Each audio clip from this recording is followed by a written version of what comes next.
Hey guys, it's Rose. This is my April wrap-up. Unsurprisingly, as you can probably tell from the fact I haven't been posting, I've been super busy and I haven't been doing a whole lot of reading, so this is going to be, hopefully, kind of a short video. I am also going to try something new with this wrap-up and run through all the book titles right at the beginning of the video so that you know what's coming up, and then I'll go back and talk about them a little bit more. So let me know what you think about that. I don't know how you might feel. I know it's common to just go through them book by book, but I thought it might be fun to try. Rattling through them one by one. First up, Devil Wears Prada by Lauren Weisberger. I also read and do not have Bridget Jones's Diary by Helen Fielding. Then we have In Her Shoes by Jennifer Weiner. Confessions of a Shopaholic by Sophie Kinsella. The Blood of an Englishman by M.C. Beaton. The Giver by Lois Lowry. The Time Traveler's Wife by Audrey Mithenegger. And the other one I don't have with me was Three Wishes by Leanne Moriarty. I think I'm saying that right. I feel like I'm not because that's a character from Sherlock. That was my reading for the month. You're going to notice that there was a lot of Chiclet in there, and I don't usually read that much. Usually I'll read one or maybe two lighter books in the month, and this was mostly solid, well-known Chiclet. The reason for that is I actually was rereading them all and watching the film adaptations for an article that I'm writing for a book blog. So that is why I had a really Chiclet-heavy start to the month. So out of the 4 Chiclet books that I reread this month, I only have 3 here. Like I say, I had to return Bridget Jones' Diary to the library because someone else had put it on order. I'm not actually a huge fan of all of them. I love Confessions of a Shopaholic. It's a really silly book. The character's actually a little bit annoying, but charming enough that you get over that, which is really cool. From a writer's perspective, being able to do that with a character is awesome. And this spawned a whole series, as well as the movie. The movie sucked. It was terrible. It completely missed like the heart and soul of the book, which was really sad.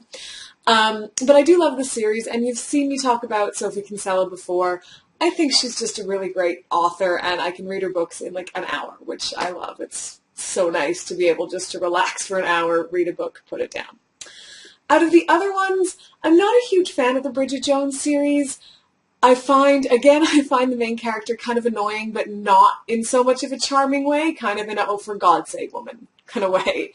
And there's part of me that also, I really like my characters to be something I either really relate to strongly or that I can aspire to. So with fantasy novels and things, a lot of that's aspirational or escapism. With Chiclet, I still want some that I can aspire to certain lifestyles. That's why I enjoy like Sex and the City stuff. But even if they're relatable, I need them to not be like the worst elements of myself. And Bridget Jones, I think, really is that, and I kind of just want to smack her. I've now read all 3 books in the series. They really don't get better. The diary format's kind of cutesy, you know, the counting calories and stuff is a little bit relatable, but still not my favorite, and I hate the movie adaptation. It's awful. The Devil Wears Prada, the book and the movie actually were both kind of like, meh, they're fine. There's some great moments of like lifestyle aspiration in this, and if you love clothes and fashion, obviously there's a bit of like, oh, I wish I could work at that kind of magazine and have all these clothes given to me. And again, as a writer, it's a book about someone who wanted to be a writer and a journalist, so I can connect to it on that level as well. It's got a good heart to it. It's just really nice, average Chiclet. The one that I actually really wanted to talk about, though, is In Her Shoes, Jennifer Weiner. This is a phenomenal book. This is actually one of the books that I've come to having seen the movie first and then found out it was based on a book and gone, I have to read that because it's a wonderful movie. And it's wonderful because despite changing a whole lot from the book, the sort of heart and soul of the characters and the relationship stays there. And that is so nice to see. And this is kind of rare for Chiclet. It's not really about romance. It is about the relationship between 2 very different sisters, sort of the crazy, pretty one and the slightly dumpier, smarter, focused and successful one. And they go through a whole lot. They're sometimes really horrible people, and the book doesn't shy away from the fact that sometimes they're really shitty human beings. Excuse my language. I also really enjoy this because a lot of Chiclets sometimes wanders out of the bounds of reality, and it's like you're looking at these characters going, why would you do that? Come on, woman, just like do it normally. Show up to your job. Tell the truth. Very simple, basic concepts for living. This doesn't actually go completely crazy at any point. I feel like this is realistic, and I liked it, and the end isn't a complete Hollywood, everything's happy. It's just things are moving on and things are getting better, and I find it really sweet, and I absolutely love this book, and I may have to buy a copy because it's so good. Also in the realm, not really of Chiclet, but more women's fiction, was Three Wishes, which I have to say is a horribly forgettable book. Because I picked it up, I read it way back at the beginning of the month, so I read it nearly 30 days ago. I had to return it to the library because, again, someone had requested it, so I couldn't renew it for a month, which I usually do, so I have them for a month and a bit so I can do these videos. And I wrote down the title, and so today I went to skim through some, info on it to remind myself, jog my memory so I could talk about it. Read a whole bunch of reviews, and I sort of was like, oh yeah, no, I vaguely remember it's about three triplets coming into a certain age and their family situations, and I couldn't for the life of me remember anything else about it. When people put things in their reviews, I was like, oh yeah, that did happen. I remember that now. But I cannot bring to mind a single thing about this book that is just in my brain. And even for someone like me who does not have the best memory, it's kind of ouch. It wasn't a bad read either, because if it was really terrible, I would remember that. Oops. So I don't really have anything to say about it. It's not bad. It's not good. It's a story about triplets. Also in kind of the women's lit romantic side of things, obviously The Time Traveler's Wife. And this was a reread for me this month because I picked it up at the library book sale. So I have read it before. I feel like it's so well known that there's no real need for me to discuss it in depth. It's so sad though. This is a book that leaves me bawling my eyes out, and that's kind of why I need my own copy so that I can cry on it and not feel like I'm destroying a library book. It is the saddest, the sweetest, the kindest book, and it just still amazes me that someone came up with this as a concept.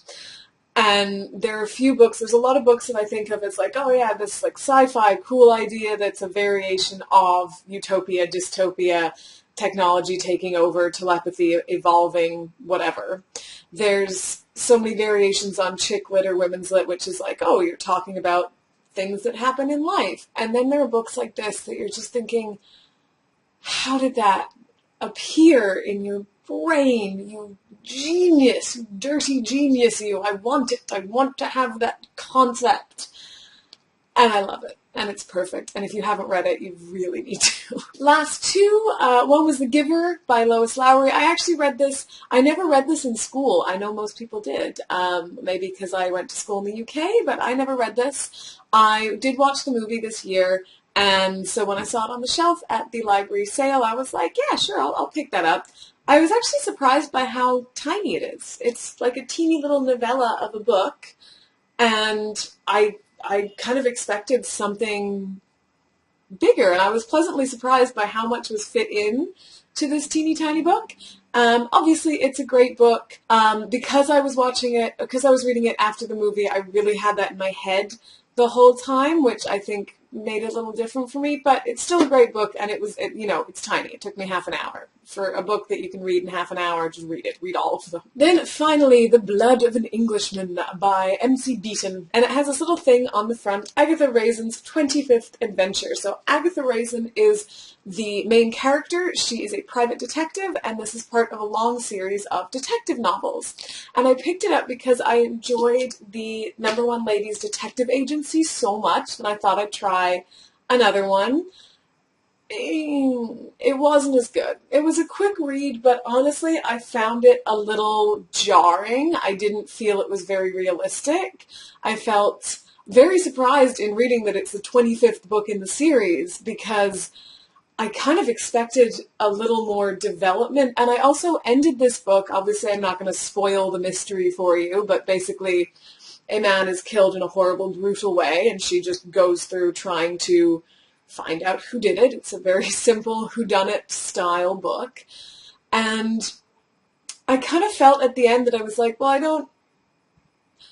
Okay, so they did it because you said they did it. All right, that's kind of get a reason, but I felt like it was massively underdeveloped, and I felt like as a character, she wasn't actually that believable as a private detective. She's kind of an idiot, and kind of mean as well. This is someone who doesn't use technology to do her investigating, who goes on talking to people, but talks to them in a way that you think, how does anyone ever tell you anything? You just stroll right in and go, hey, did you murder this person? What, you're mad at me now? Screw you. Like, it was really kind of bizarre, and she keeps going off on these random tangents like a 13-year-old getting these weird crushes and wanting to be with these random men throughout it, and I have a feeling that's kind of the character, but I didn't like it and I didn't find it that realistic. However, it was still kind of fun to read the mystery, and I do intend to read more mysteries because of it, so it's a new genre that I'm getting into. So that was all I read this month. I know, a tiny, tiny stack. I did also get partway through 3 other books, which are Happiness is an Inside Job, which is a book on Zen Buddhism, T.H. White's The Once and Future King, and Cloud Atlas. So I'm going to be hopefully finishing those this month, and then I'll have a bigger wrap-up for you. I am also excited to say that I am going to Vegas for a week this month, so I'm hoping to take some books and spend some time by the pool with a big tall drink with a swirly straw and just read and relax. So fingers crossed I will have a big giant wrap-up pile for you for May. I may also do a little on the poolside vlog about reading by the pool, because it's one of my favorite things to do. That's it. Thank you so much for watching. This may actually break records for being like my shortest video ever. I hope you enjoyed it. As always, please feel free to comment, talk to me, tell me if you've read any of these books, what you think of them. If you haven't, if you would like to know more or get longer reviews on any of them. And I will see you again soon. Have a great day.